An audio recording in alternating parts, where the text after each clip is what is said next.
रेवड़ी का नाम सुनते ही याद आया, बचपन में पापा जब पटना से आते थे रेवड़ी लाते थे, उसे खाने के चक्कर में हम पिट जाते थे। हम ठीक है, ठीक कहा है, ठीक कहा है। ठीक कह रहे ना जी। पॉप कल्चर के बाद अब रेवड़ी कल्चर आ गया है, इसलिए रेवड़ी का भाव बढ़ गया है। ठीक कह रहे ना जी। एक नेताजी कह रहे हैं मेरी रेवड़ी मीठी है, दूसरे की रेवड़ी बैन कर दो। रेवड़ी का मामला अदालत में है और हम स्टूडियो में।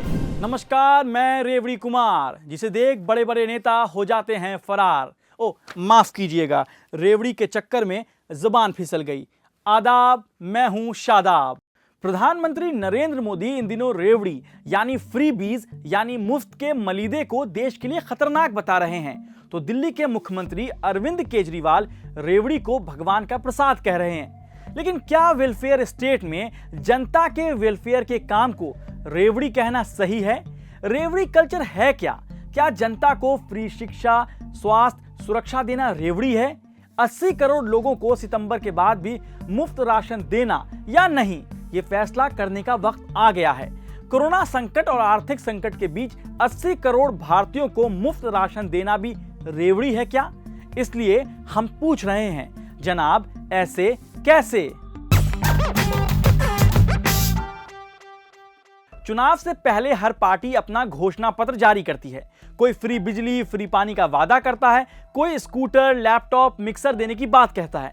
आप ये वाला हवाई घोषणा पत्र देखिए। मुखिया का चुनाव जीतेंगे तो पूरे गांव को सरकारी नौकरी देंगे, हवाई अड्डा बनवाएंगे, बुजुर्गों को बीड़ी देंगे, लड़कियों को ब्यूटी पार्लर। अब एक और देखिए, 60 साल की माताओं को च्यवनप्राश के 2 डिब्बे, भाभी को सरोजनी नगर मार्केट से सूट देंगे। कुछ भी। ये तो आपने देख लिया। अब आप रेवड़ी कल्चर पर बहस की शुरुआत कहां से हुई वो देखिए। अभी हाल ही में प्रधानमंत्री नरेंद्र मोदी जब बुंदेलखंड एक्सप्रेसवे का उद्घाटन करने के लिए उत्तर प्रदेश के जालौन पहुंचे थे, तब पीएम मोदी ने यह कहा था, आजकल हमारे देश में मुफ्त की रेवड़ी बांटकर कल्चर लाने की भरसक कोशिश हो रही है। ये रेवड़ी कल्चर देश के विकास के लिए बहुत घातक है। अब आते हैं इसके मतलब पर। दरअसल राजनीति में रेवड़ी का मतलब होता है फ्री बीज, यानी जनता के कल्याण के लिए मुफ्त में सुविधाएं देना। फ्री बीज को आप ऐसे समझ सकते हैं कि जैसे केजरीवाल की सरकार ने दिल्ली में फ्री पानी का वादा किया था, कांग्रेस ने किसानों की कर्ज माफी की बात कही थी, बीजेपी ने उत्तर प्रदेश में लड़कियों के लिए फ्री में स्कूटी देने का ऐलान किया था। तो क्या ये फ्री बीज बुरे हैं? जवाब है नहीं। लेकिन ये तभी मुमकिन होगा जब सरकारों के पास इन वादों को पूरा करने के लिए धन हो। फ्री बीज का मामला अब सुप्रीम कोर्ट में है। बीजेपी नेता और वकील अश्विनी उपाध्याय ने सुप्रीम कोर्ट में एक जनहित याचिका यानी PIL दाखिल की थी, जिसमें राजनीतिक दलों द्वारा मुफ्त की घोषणाओं और वादों पर रोक लगाने की मांग की गई थी। इस पर सुप्रीम कोर्ट ने केंद्र को निर्देश दिया है कि वो एक पैनल बनाए, वे इस मुद्दे पर चर्चा करें और कुछ रचनात्मक सिफारिश करें। अब आते हैं एक अहम सवाल पर, क्या भारतीय जनता पार्टी को रेवड़ी कल्चर से परहेज है? मोदी सरकार ने गरीबों को मुफ्त राशन देने की प्रधानमंत्री गरीब कल्याण अन्न योजना कोविड के दौर में साल 2020 में शुरू की थी।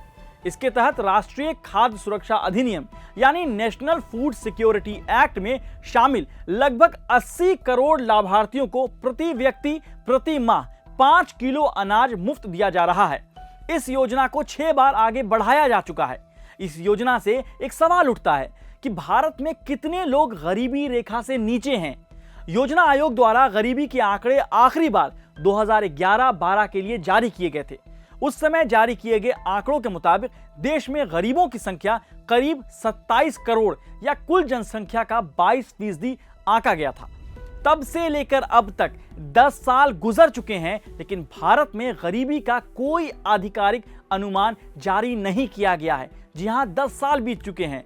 यही नहीं, अब से 10 साल पहले यानी साल 2012 में भारत में गरीबी रेखा के लिए नए मानक तैयार करने के लिए रंगराजन समिति बनाई गई थी। इस समिति ने 2014 में अपनी एक रिपोर्ट पेश की थी, लेकिन उस पर सरकार ने अभी तक कोई फैसला नहीं किया है। फिर कैसे पता चलेगा कि फ्री बीज सही है या गलत? और जब गरीबी है तो ऐसी योजनाओं को एक्सटेंशन क्यों ना दिया जाए? लेकिन सवाल यह भी है कि क्या फ्रीबीज के नाम पर कुछ भी वादे कर लिए जाएं? जवाब है नहीं। सरकारी खजाने देखने होंगे, आय का सोर्स, राज्य पर कर्ज, कई सारे पैरामीटर हैं। हालांकि आपके सामने कथित रेवड़ी का एक और बढ़िया एग्जाम्पल है, मनरेगा। हाँ, वही जिसे 2015 में प्रधानमंत्री नरेंद्र मोदी ने विफलता का स्मारक कहा था। इसके जरिए लोगों को रोजगार की गारंटी दी जा रही है। मनरेगा और राष्ट्रीय खाद्य सुरक्षा जैसी योजना लाखों लोगों की कुछ बुनियादी जरूरतों की पूर्ति करती है। अब बात बीजेपी के घोषणा पत्र की। उत्तर प्रदेश चुनाव 2022 में बीजेपी ने अपने संकल्प पत्र में लिखा, 2 करोड़ टैबलेट या स्मार्टफोन बांटेंगे, कॉलेज जाने वाली हर महिला को मुफ्त स्कूटी, होली और दीपावली में 2 मुफ्त एलपीजी सिलेंडर। जब बीजेपी उत्तर प्रदेश में फ्रीबीज की बात करती है तो फिर दूसरी पार्टियों की फ्रीबीज की घोषणा पर आपत्ति क्यों? जन कल्याण की योजनाएं चलाना सिर्फ एक पार्टी का एकाधिकार क्यों हो? फिनलैंड, स्वीडन, डेनमार्क जैसे देशों में फ्री एजुकेशन और फ्री हेल्थ सर्विस है। गरीबी दूर करने और बराबरी के लिए फ्रीबीज क्यों ना हो? रेवड़ी, फ्रीबीज, मुफ्त के मलीदे जैसी बहस कर कहीं हम बेरोजगारी और गरीबी जैसे मूल समस्याओं से कन्नी तो नहीं काट रहे? 80 करोड़ को मुफ्त अनाज को ही गरीबों का पैमाना माने तो देश में कम से कम 80 करोड़ लोग गरीब हैं। तो मूल सवाल यह है कि लोगों को इन फ्रीबीज की जरूरत ही क्यों पड़ती है? क्योंकि आज भी सरकारें इस देश में सबको भरपेट खाना, पूरी शिक्षा और सेहत जैसी बुनियादी सुविधाएं नहीं दे पाई हैं। सरकारें आम आदमी को सस्ती शिक्षा और अच्छा और सुलभ इलाज ही दे दे तो कोई हिंदुस्तानी हाथ नहीं फैलाएगा, वो खुद को सबल बना लेगा। आप ये बुनियादी जरूरतें भी पूरी नहीं करेंगे और फ्रीबीज पर सवाल भी उठाएंगे तो हम पूछेंगे जरूर, जनाब ऐसे कैसे?